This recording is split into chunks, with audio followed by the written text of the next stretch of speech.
Ketakutan orang terhadap kiamat itu bukan persoalan datang atau tidak datangnya kiamat. Persoalan yang paling besar adalah apakah imanmu kelak bermanfaat atau tidak. Karena bagaimanapun perbuatan kita terhadap persoalan akhir zaman ini, itu pertaruhannya adalah pada iman. Di akhir zaman, ketika kondisi memang sudah dalam keadaan serumit mungkin, Allah tidak perintahkan kita untuk mendekat kepada manusia. Allah perintahkan kita untuk masa bodoh. Lo cukup fikirkan dirimu sendiri. Itu karena saking gentingnya.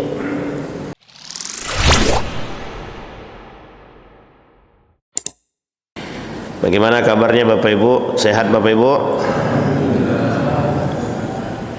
Sehat ya? Semakin dekat kiamat apa semakin jauh? Dekat. Di kiamat itu tak perlu.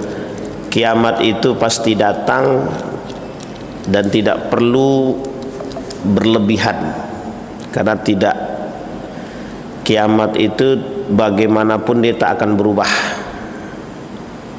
Kalau Ustaz Adi Hidayat mengatakan begitu, juga para ulama mengatakan persoalan kiamat itu tak akan pernah bisa diurus oleh manusia. Yang bisa dilakukan oleh manusia terhadap kiamat ini bagaimana mereka bisa mempersiapkan diri. Karena semua perkataan Nabi itu pasti terbukti, tak ada yang tak terbukti. Tapi sekarang bagaimana peran manusia sebelum datangnya kiamat itu. Di masjid ini pernah kita menyampaikan bahwa ada hal yang harus dipersiapkan sebelum kiamat itu datang. Ketakutan orang terhadap kiamat itu bukan persoalan datang atau tidak datangnya kiamat. Persoalan yang paling besar adalah apakah imanmu kelak bermanfaat atau tidak.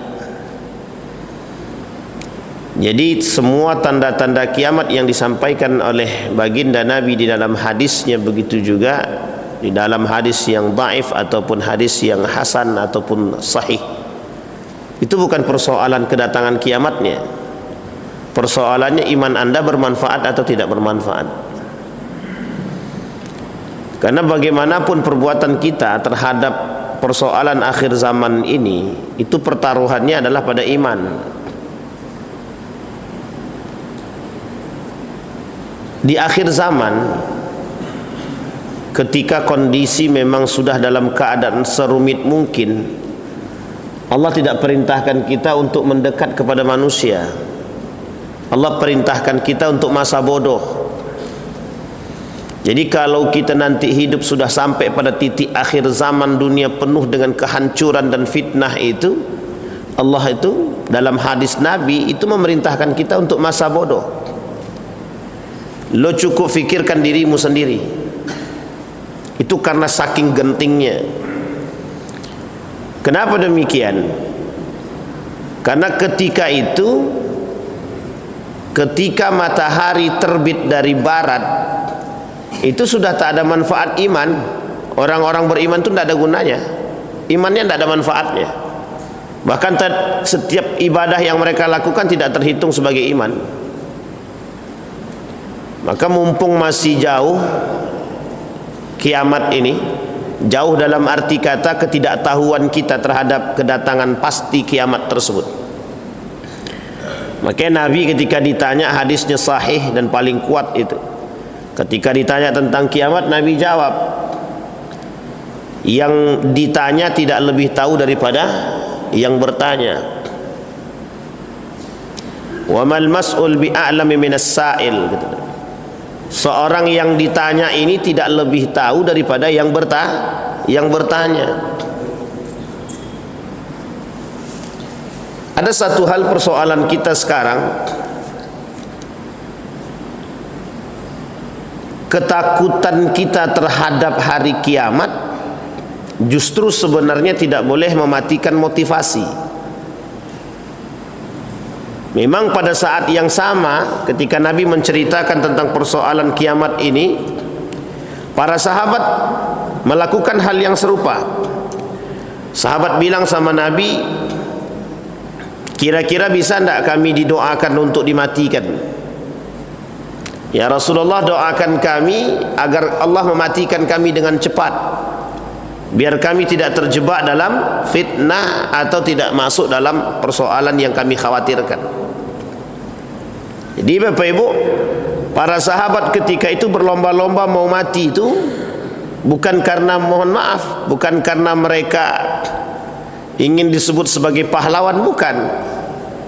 Yang pertama, mati syahid adalah akhir dari kehidupan yang mereka harapkan, karena imbalannya langsung ke dalam surga tanpa harus hisab. Yang kedua, jihad itu bagian daripada kehidupan mereka. Dan yang ketiga, ditambah dengan fitnah akhir zaman yang tidak bisa diganggu gugat. Takut setiap orang di antara mereka terjebak dalam fitnah. Sampai Umar bin Khattab mengatakan, kata Umar bin Khattab, jangan sampai anak-anakku terjebak dalam fitnah, cukuplah diriku. Itu Umar bin Khattab mengatakan demikian. Dia tidak mau anak dia, keturunannya terjebak dalam fitnah, cukuplah diri dia. Makanya Umar bin Khattab itu melarang para sahabat Nabi mengajak Ibnu Umar untuk bermusyawarah. Sekalipun Ibnu Umar itu dipandang oleh orang, tapi dilarang sama Umar bin Khattab untuk diajak dalam bermusyawarah. Siapa yang akan menggantikan Umar bin Khattab itu diajak bermusyawarah. Kenapa tidak diajak Ibnu Umar? Khawatir para sahabat memilih Ibnu Umar. Maka Umar tidak mau. Karena ketika itu kalau Ibnu Umar ikut, maka peluang terbesar untuk duduk menjadi khalifah adalah anak daripada Umar bin Khattab, Abdullah ibn Umar. Yang begini-begini ini, karakter seperti ini yang kemudian ditanamkan oleh Umar bin Khattab. Kenapa? Takut anak-anak keturunannya ketahuan, takut anak-anak dan keturunannya mendapatkan jebakan fitnah. Kan berbeda dengan gaya hidup manusia sekarang. Kalau manusia sekarang ini kalau bisa cucunya yang jadi presiden. Serius Pak.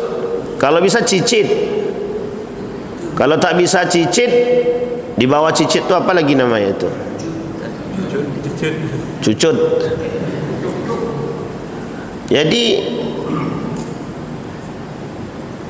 memang sejarah Muawiyah ini memang agak berat memang. Cuma kita tidak boleh mencaci maki para sahabat, karena memang sahabat itu mulia. Setiap kesalahan yang dilakukan oleh setiap manusia tak terlepas daripada karakter dia sebagai seorang manusia. Itu tidak bisa dipisahkan Pak. Bapak Ibu semua, tidak ada yang suci di sini. Begitu juga para sahabat. Perbedaannya, mereka hidup di zaman Nabi sebagai seorang sahabat yang lebih dimuliakan oleh Nabi, sementara kita memang termasuk yang dimuliakan juga karena istiqamah dalam sunnahnya dan keimanan, meskipun tak bertemu dengan baginda Nabi. Nah Bapak Ibu sekalian yang berbahagia, kembali kepada persoalan tadi, para sahabat mengapa mereka kalau berperang itu seperti, jadi gini, sahabat itu kalau ditanya pilih mana, ibadah dalam masjid atau ikut berjihad di medan perang, itu tidak ada yang jawab itu. Mereka cuma bilang pokoknya kami mati syahid aja. Kalau bisa dalam masjid ini kami mati syahid, kami mati syahid. Nah itulah pilihannya. Makanya para sahabat itu, turunan itu, kenapa generasi yang dianggap baik itu adalah Nabi, sahabat, kemudian tabi'in, tabi'in itu, karena ruh jihad itu masih kuat. Ruh jihad itu masih kuat. Ekspansi mati syahid itu masih sangat diharapkan. Sampai berpikir para sahabat itu, kami lebih baik tidak hidup kalau kami hidupnya tidak bermanfaat. Bagaimana cara kami mendapatkan hidup mulia dengan mati syahid itu? Itu dikejar orang. Dan bayangkan, setiap detik, setiap menit daripada apa yang mereka sampaikan dalam setiap perperangan itu cuma satu saja. Seperti perkataan Tariq ibn Ziyad itu. Tariq ibn Ziyad itu bagus perkataannya. Kalau kalian mau balik silakan balik, tapi tidak ada kapal. Cuma ada pilihannya cuma satu, mati tenggelam konyol atau mati syahid. Itu aja pilihannya. Pilihannya cuma itu. Anda mau mati konyol atau mati syahid? Karena kalau Anda mau mati konyol, mati ditelan, mati tenggelam. Tapi kalau Anda mau mati syahid, yuk kita perang. Cuma itu pilihannya, tidak ada yang lain. Sementara pilihan yang lain yang diharapkan itu adalah mati kembali dengan selamat dengan apa yang mereka bilang, yang mereka harapkan. Tapi Tariq bin Ziyad tidak begitu. 7.000 pasukan yang dibawa, cuma satu perkataannya, mati syahid atau mati konyol. Tidak ada pilihan hidup di situ. Anda mau mati syahid atau mati konyol, itu aja. Dan tidak ada mati hidup di situ, tak ada. Maka keyakinan yang demikian itu yang mulai hilang. Yang sudah hilang dari tubuh umat muslim hari ini begitu. Pilihan itu tidak lagi menjadi pilihan utama, tapi pilihan di antara pilihan-pilihan yang lain. Makanya Tariq bin Ziyad itu adalah seorang pejuang sejati di dalam cerita yang heroik umat muslim. Nah Bapak Ibu, di dalam satu ayat dalam surat Ali Imran ayat 200, di dalam surat Ali Imran ayat 200, ya ayyuhalladzina amanu sabiru wasabiru warabitu wattaqullah la'allakum tuflihun. Kata Allah, wahai orang-orang beriman. Ini makna ayat ini dalam. Dan ayat ini bukan diperuntukkan oleh orang-orang yang hidupnya mewah, bukan. Ayat ini bukan diperuntukkan untuk orang-orang yang hidupnya pengen cari nyaman dan aman, bukan. Ini ayat diperuntukkan manusia yang hidup di dunia fitnah dan dalam perperangan. Apa kata Allah?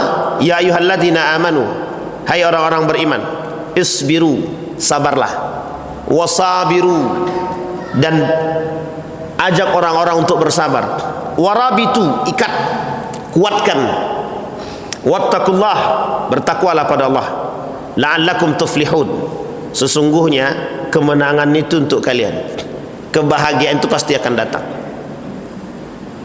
Ada bahasa yang bagus, satu saat kebahagiaan itu akan datang kepada setiap orang. Cuma datangnya kebahagiaan itu kepada setiap orang itu dengan berbeda-beda cara. Tapi kebahagiaan itu pasti akan datang terhadap setiap orang. Cuma caranya berbeda. Caranya berbeda.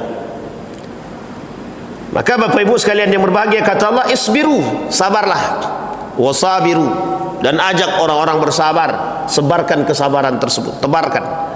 Warabitu, ikat sekuat mungkin. Kalau Anda punya ikat pinggang, ikat sekuat mungkin, jangan sampai lepas. Ada film bagus yang dulu sempat dilarang untuk ditonton. Judul filmnya Alif Lam Mim. Yang sudah pernah tonton film ini, lihatlah propaganda dunia itu di situ. Seperti itulah propaganda dunia itu. Alif Lam Mim, cari filmnya. Maka Bapak Ibu akan lihat bagaimana propaganda dunia itu, elit global itu ada di situ semua. Alif Lam Mim. Apa kata seorang kiai ketika itu, yang memang menjadi seorang yang sangat menjaga nilai agama dan negara? Beliau katakan begini, shaf luruskan, shaf luruskan, dan ikat kuat-kuat, jangan sampai kecolongan. Itu bahasanya itu dalam film tersebut. Itu maknanya dalam, Pak. Hai orang-orang beriman yang mengaku beriman dan umat muslim, saf kalian jangan renggang. Karena musuh Anda juga hanya mencari celah di mana kosongnya, disitulah dia menghancurkan kalian. Umat muslim, jangan sampai kalian renggang. Kalau renggang, disitulah celah untuk menghancurkan. Dan terbukti dalam film tersebut, dalam barisan umat muslim masuk seorang yang dianggap sebagai saudara, ternyata penyusup, teroris yang ingin menghancurkan. Dalam film tersebut, pernyataan dari sekian banyak film, dari sepanjang itu film tersebut, ada pernyataan yang bagus. Tidak ada yang diperhatikan oleh kiai tersebut kecuali satu: soft, luruskan barisan dan rapatkan. Bayangkan yang diajarkan oleh Nabi di dalam hadisnya, sawwu sufufakum fa inna taswiyatas sufufi min iqamatis salah. Coba bayangkan 7.000 pasukan, kalau terbuka satu celah saja, kira-kira musuh bisa tidak masuk? Mungkin tidak bagi Tariq ibn Ziyad untuk mengecek satu-satu sampai 7.000 itu? Tidak mungkin. Tapi apa yang membuat pasukan itu bisa bersatu teguh? Apa yang membuat 3.000 pasukan yang dibawa oleh Khalid bin Walid bisa kuat? Apa yang menyebabkan Sa'ad bin Abi Waqqas bertahan kokoh? Apa yang membuat Nu'man ibn Maqarrin al-Muzayyan bertahan? Dan apa yang membuat umat muslim tetap bertahan meskipun pemimpin mereka telah wafat syahid? Satu saja: softnya selalu rapat, karena yang bicara bukan nafsu tapi iman.